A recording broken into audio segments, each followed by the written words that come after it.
Hello, everyone. I'm Dr. Raman. I'm a performance and learning scientist. I'm a corporate learning leader at the Hall of the Fame training organization at a $30 billion US corporation. Today, I intend to give you some research based insights in regards to designing online training that can accelerate learning. I conducted a massive study with over 70 world class organizations who had the success stories to have shortened the time to proficiency of their employees. The study involved 85 world leaders across 42 industries and 20 business sectors. I studied 66 successful projects in different types of jobs like sales, finance, technology, etc. While my question was about overall strategies to shorten time to proficiency, I found that several organizations used a range of e-learning and technology-based training solutions as one of the key practices to shorten time to proficiency. My research generated a lot of breakthrough strategies, but for today's presentation, we are going to focus only on the online learning part, okay? Let's first align on the term proficiency. In general terms, it means being good at something. It may also mean mastery in certain jobs or function or skill. The research-based definition of proficiency is that it's a point when employees deliver results consistently, repeatedly, reliably, and independently. That's the intent of the term proficiency we will be using in this talk. An employee's journey starts when he or she is hired in a new role. We give them some starting point through onboarding programs. We provide them training on essential skills they need for the job. Then they do the job with some on-the-job support before they become fully proficient in their job. The organizations strive for that professional proficiency state. But to reach that stage, it takes time. We call that as time to proficiency. Time to proficiency in any job role is measured from the day of starting into a role until the desired proficiency is achieved. For some industries like a semiconductor, an engineer may take even up to 3 years to reach that stage. It's massive time in terms of investment. In professional settings, learning does not have a meaning unless someone learns to do something to the level of proficiency. So the goal of learning is to attain that consistent, reliable, professional performance. This automatically includes learning skills, learning new information, new knowledge, and be able to deliver required performance as well. On top of that, the goal is to achieve it faster. The organizations and businesses are moving fast. They need to be able to shorten that time. So a legitimate question comes, if e-learning and online learning indeed shortens that time, if it does accelerate learning or professional proficiency, then how? You all probably know the value of and benefits of online training, but everything is not rosy about it. E-learning's biggest disadvantage is to eliminate face-to-face social learning, which is absolutely critical component to speeding up the learning. Most of the time, e-learning makes the depth of the skills very shallow. People need multi-sensory processing to learn better and faster to encode the skills deeply. But that part tends to suffer in typical e-learning design. Though from a business standpoint, it scores all the ticks like saving money, scalability, efficiency. Not all e-learning programs enjoy the effectiveness it should, and certainly not all the online programs designed would lead to accelerating the skill acquisition. So today, we are going to learn some ways to counter some of these downsides. I found that there are 5 design strategies to accelerate learning. The first one is to design the online training through contextualization. In day-to-day life, employees solve problems. They need to think of solutions, and then they handle several challenges that requires higher order thinking and problem solving skills. So those skills need to be embedded as scenarios, problems, cases, simulations, or games in online training. That technique is called contextualization. There are several names to this strategy, such as case-based curriculum, problem-based e-learning, scenario-based simulation, simulator scenarios, gaming or gamifications, also called strategic rehearsals. The idea is to gamify the real-world scenarios. The scenarios can be real, it can be fabricated, but it needs to be something that is likely to happen in the job. Every single organization who indeed made the difference in speeding up time to proficiency, they focused on designing and exposing employees to well-designed scenarios, cases, or problems. The goal is to introduce intentional errors, obstacles, hardships, and challenges into the scenario in non-linear fashion in a way that a learner would encounter in their real life. These deliberate difficulties must be realistic, not just for the sake of making learning challenging. The part of my research suggested that when you add a series of failure in online learning, the learning actually get accelerated tremendously because these things trigger deep thinking and also introduce a great amount of emotional loading. This scenario based approach creates pressure and emotional involvement. It makes learning very active and stick because it's immediately relevant to the job. They are more likely to remember when they apply it in context of problems. The things go wrong when we start building slides and other content pieces like videos to create e-learning packages. The first set of examples are basically the computer-based online scenario. For instance, the scenarios like step-by-step emergency CPR to the patient. It puts across certain situation and you need to choose correct option. Other set of online training are designed like simulated games, similar to the strategy games with immersive interfaces. Now they call it virtual worlds in which the entire ecosystem around the situation is created. Now it's evolving into AR or VR based immersive environment. For instance, US military is using VR simulated combat exercises for military training. In such online learning, you could play with various variables and change it to present different or harder scenarios for the learners to solve. Even the firefighters training is being done virtually now with more realistic games. So the question for you is, are you leveraging this powerful online training design strategy? If not, then look at the task you are targeting in online learning. Use the design question. Which task does require deeper thinking and solving of a range of problems to achieve the business outcomes? The research suggests that the learning must happen in shorter chunks to be effective. If you could design smaller chunks, each chunk must focus on one learning outcome at a time, you can make online learning very painless. So the chunk would vary depending upon amount of information and level of skills to be learned. For instance, TED Talks found that a 20 minutes of chunk is just a sweet spot. In a recent research, it was suggested that online training should be maximum 2 hours for optimal results. But organizations sometimes are too interested in offering day-long virtual sessions just to save the resource costs. But making small chunks of learning does not work alone to accelerate learning. That's where the second piece of this strategy comes in, spacing or distributing these chunks out in time.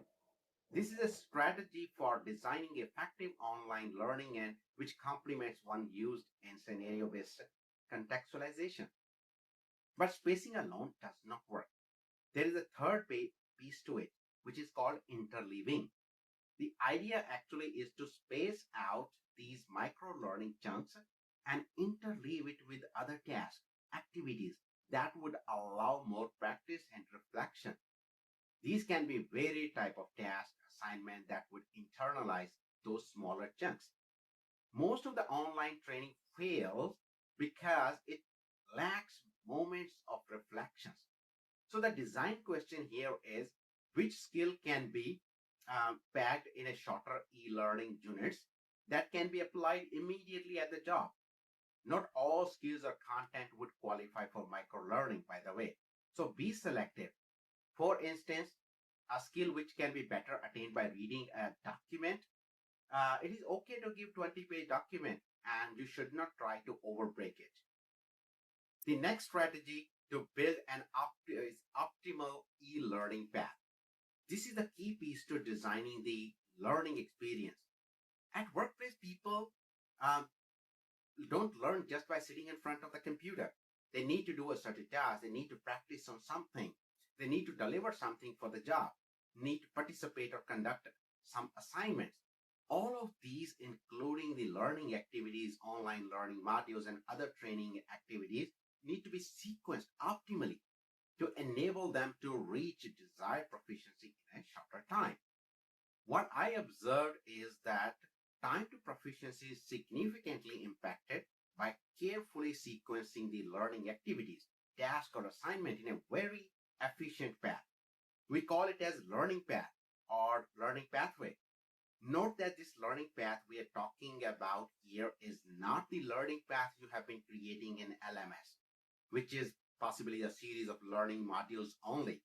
Here we are talking about total journey until someone really reaches desired proficiency.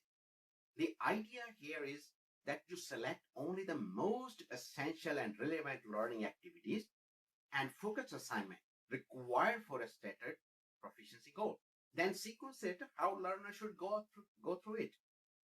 The goal is to optimize the learning path and make the length of that path short as possible by eliminating redundant or irrelevant or wasteful activities out of that path. Are you leveraging this powerful thought process in your setting? If not, then you need to get started by asking a question. What e-learning activities make someone reach proficiency quickly? And what activities do not lead to proficiency? Next strategy is electronics performance support systems. I will call it PSS. PSS are resources to provide just-in-time training or just-in-time support. It can be simply a learning delivery resource like LMS, from where to get the self-paced content, on-demand videos, etc. It may be document repository of the organization. It can be as simple as checklists or job aids to make more sophisticated tools like AR-based job instructions, contextual on-screen help, decision support software, AI-based search engines. It can be on-the-go push notifications via mobile phones. One thing worth observing is that the organizations who reduce time to proficiency heavily, they relied more on PSS than on training. In fact, in several project cases, I saw that they even replaced the training completely with a PSS. For instance, one call center in the US used to provide 11 weeks of instructor-led training to its agents. They found that the agent would take an additional 3 months to become fully proficient. Instead, they implemented a software which provided contextual help to the agents, depending upon which screen or step they are in. This software provided decision making, what question to ask, how and when to escalate the call to others. By providing the basic orientation to the software, and remaining was moved as PSS on their screen. The company was able to reduce time to proficiency almost by 70%. The software basically eliminated the training for most part. They integrated PSS into the workflow. So when you design online training, you need to ask a design question. What skills can be delivered through PSS to provide just-in-time support at the moment when an employee needs it or asks for it? Look here, that it's not pushing or forcing employees to learn online or offline. Once you determine certain things can be done via PSS instead of learning upfront, then all you have to develop is very short orientation course to teach that PSS, and not per se how to do the task or function. That part will be taken care by the PSS resources itself. The next strategy is how experience rich and multi technology mix can accelerate learning. In simpler terms, the approach I'm advocating is called blended approach. But the major mistake with online programs is that we tend to blend only one or two channels of learning. But in normal setting, you need to engage several senses to encode the information, knowledge, and skills in the brain. The study shows that when all senses are involved in learning, skill acquisition is accelerated heavily. Now, virtual, hybrid, blended, and then virtual reality modes give you a tons of options to develop multiple routes for learning. You can make several learning modalities into an overall program that can include live sessions, pre-recorded videos, recorded live sessions, on-the-go mobile access, reading material, printed and soft copy, and augmented virtual reality. Leverage and mix those all. Don't stick to one specific way of designing and delivering online learning. By providing multiple experience rich channels of information and content delivery to enrich learning, the learning becomes better. Don't just download information onto learners. Use several tools like Breakout, create a buddy system, ask them to present their case, run a challenge or competition, make them participate in a discussion forum, have them do demonstrations, including reporting back the field work. E-learning or online learning does not have to be limited to screen-based work only. So here is the design question for you that you need to ask. Which e-learning channel or technology can deliver intended skills to provide an enriched experience and deeper learning to the learner? I found that each of these five strategies we just discussed need to be implemented as a system to accelerate skill acquisition. I hope I have added value to you today. It has been my pleasure to make a difference in your learning. Thank you so much. Thank you for your interesting presentation. Are there any questions?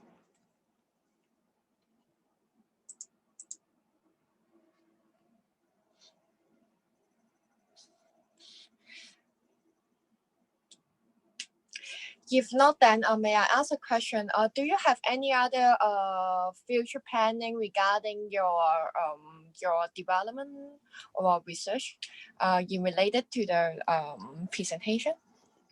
Yep, certainly. What I'm looking at is now how to integrate AR, VR, and some of the emerging technologies.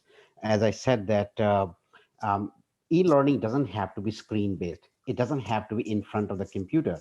So these new devices like AR, VR, and mixed reality, they are taking the e-learning to different domain. So part of my research now is to understand how organizations are doing it.